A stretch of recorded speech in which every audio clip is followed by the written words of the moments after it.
accepts as the word of God out of all these? Which one, sir? Yes.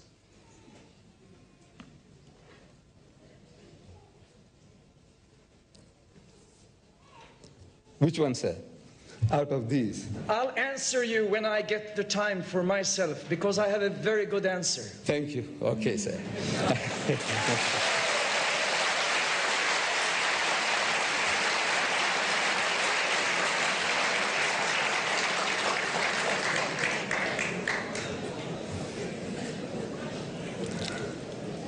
When we open the Bible, any one of these, the common denominator, I'm talking about the common denominators now.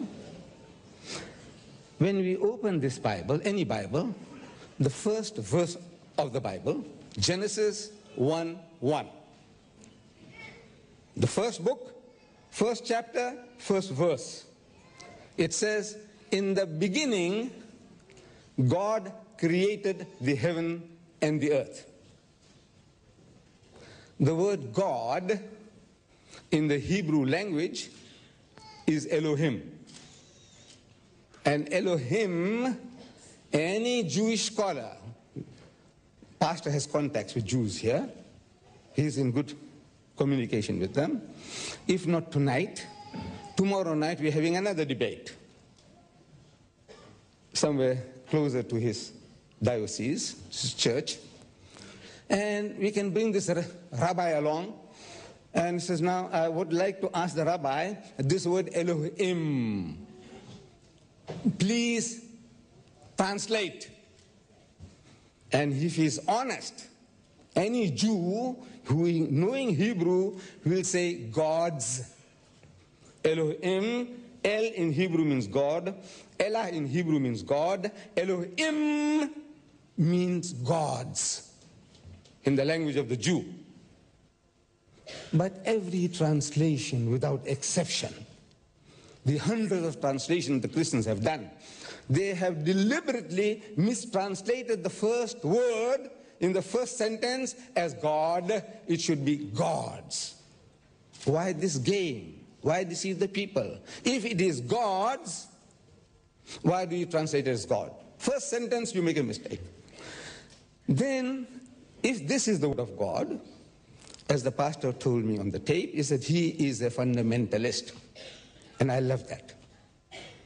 He is a man, he said, I believe that between cover to cover, from one end to the other, I accept everything from cover to cover as the word of God. No change on that, no change.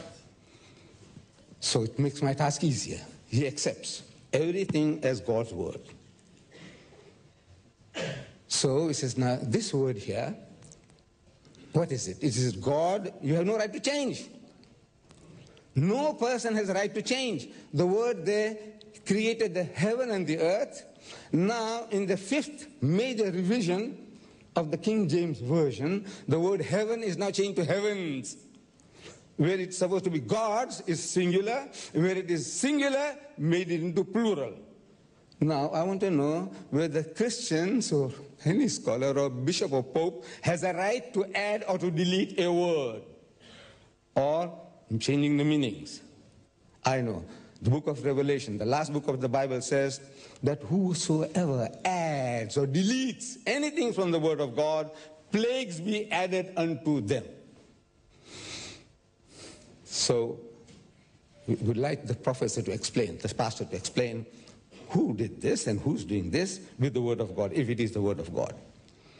Then in the first 5 books of the Old Testament, Genesis, Exodus, Leviticus, Numbers, and Deuteronomy,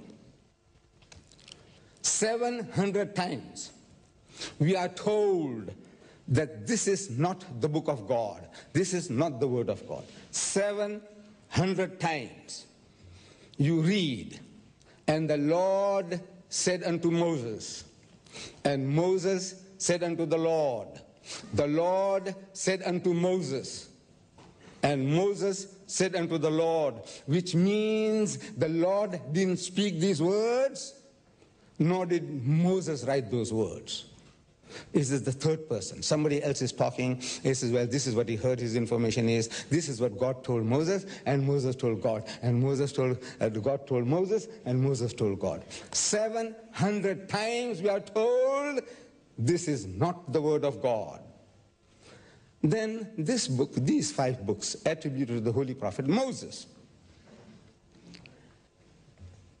But in the last book, the book of Deuteronomy,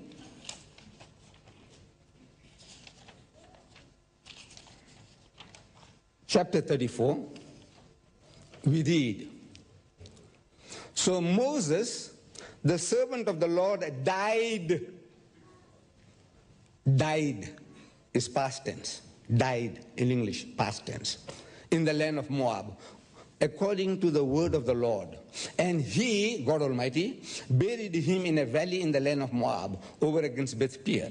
But no man knoweth of his sepulchre unto this day. Nobody knows where his grave is, up to today, when somebody else is writing.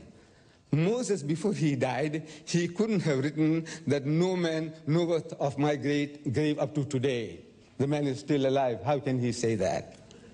And Moses was 120 years old when he died. When he died.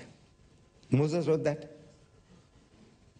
That he was 120 years old when he died.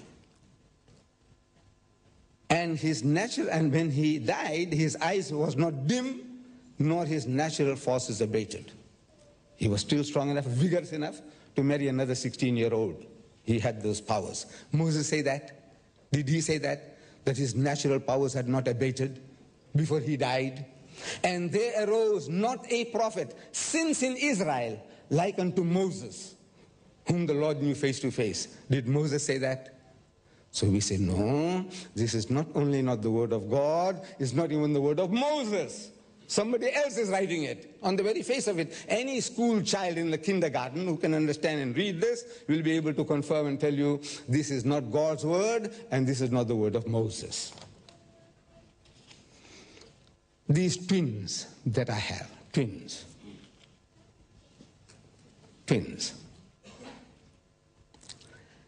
Now, to show you that these twins are not really twins.